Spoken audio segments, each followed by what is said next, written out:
شرقي اهلاوي رسميا، والقهره جوه كل زملكاوي. اي زملكاوي يقول لك انا مش زعلان، لا لا يا حبيبي احنا زعلانين ومقهورين، والقهره صعبه.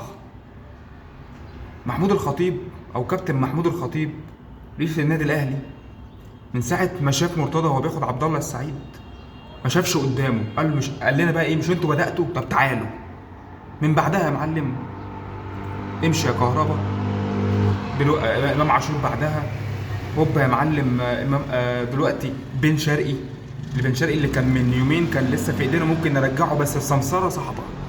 احنا عندنا اداره بتوع سمسره، اداره بس بيتكلموا بيانات ويقعدوا يلقحوا على الاهلي علشان عارفين عقليه بعض جمهور الزمالك يحبوا الجو اللي ملوش لازمه ده، فنقعد نلقح عشان تبقى انت بتاع اللقطه الجامد، فاحنا خلاص نسكت.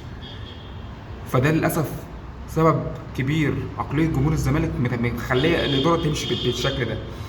فدلوقتي بن شرقي اهو في الاهلي رسميا خلاص. فالنادي الاهلي يقول لك ايه؟ يقول لك انت كزملكاوي احلم احلم يا معلم واتمنى، وانا هحقق، بس مش هحققه ليك، هيحققه لنفسه. فانت احلم يكون عندك تيم قوي. ففعلا كان عندك تيم قوي، يمكن التيم اللي احنا كان عندنا دوت اقوى تيم في اخر 20 سنه بالنسبه للزمالك. بن شرقي وساسي ومصطفى محمد وزيزو مش عارف ايه، اتفكك خلاص، الناس مشيت. والاهلي بقى دلوقتي بدا يلم، الايه الالفه الحلوه دي. امام عاشور، بن شرقي، شويه كده هتلاقي زيزو رايح. ناقص حاجه واحده بس، ان هم يشتروا نادي الزمالك، يشتروا الارض عشان يبقى ده الفرع الثاني للنادي الاهلي.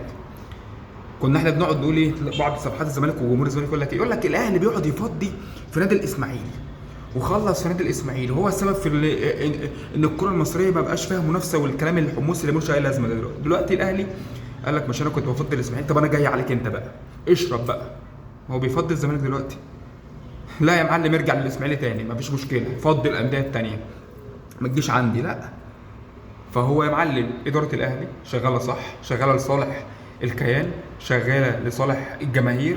هنبسط الجماهير. احنا ما نعرفش الفشل، ما نعرفش سمساره، ما نعرفش حتى لو في سمساره وفي بيزنس فعادي، لكن مش بيأثر ده يا معلم على الاهلي عموما. لكن احنا اهم حاجه السمساره، لان بن شرقي ده كان من يومين كان لسه في ايدينا، كان ممكن نجيبه. لكن السمسره تحكم، المصلحه تحكم، مصلحه وسمساره. تعالى وخلي الزمالك في ديون، وخلي الزمالك في كوارث، مفيش اي مشكله. لكن يا معلم ان انت تيجي كده ووفر للزمالك، لا ما ينفعش اوفر. اهم حاجه المصلحه. وما احنا بنتخانق على الانتخابات ليه والكرسي ليه؟ عشان المصلحه. واحنا عارفين بنضحك على عقليه جمهور الزمالك ازاي، ان احنا نعمل بوم طخ، نعمل لقطات. فلما نعمل لقطات ونقعد نلقح على الاهلي بالبيانات والكلام ده كله، احنا كده ماشيين في الطريق الصح. في الاخر دلوقتي بن شرقي رسميا في الاهلي. فوالله انا عشان ماسك التليفون، لكن شابوه لاداره الاهلي. انتوا اداره فعلا بتشتغلوا لصالح النادي الاهلي، وده الفرق اللي هيفضل طول عمره موجود طول التاريخ ما بين عقليه اداره النادي الاهلي او عقليه الاهلي عموما وعقليه اي نادي تاني. مش هقول بقى عقليه الزمالك، لان احنا دلوقتي بقينا زي اي نادي تاني خلاص. احنا ما فيش منافسه، احنا بعيد عن المنافسه، حتى في الصفقات مش عارفين نجيبها.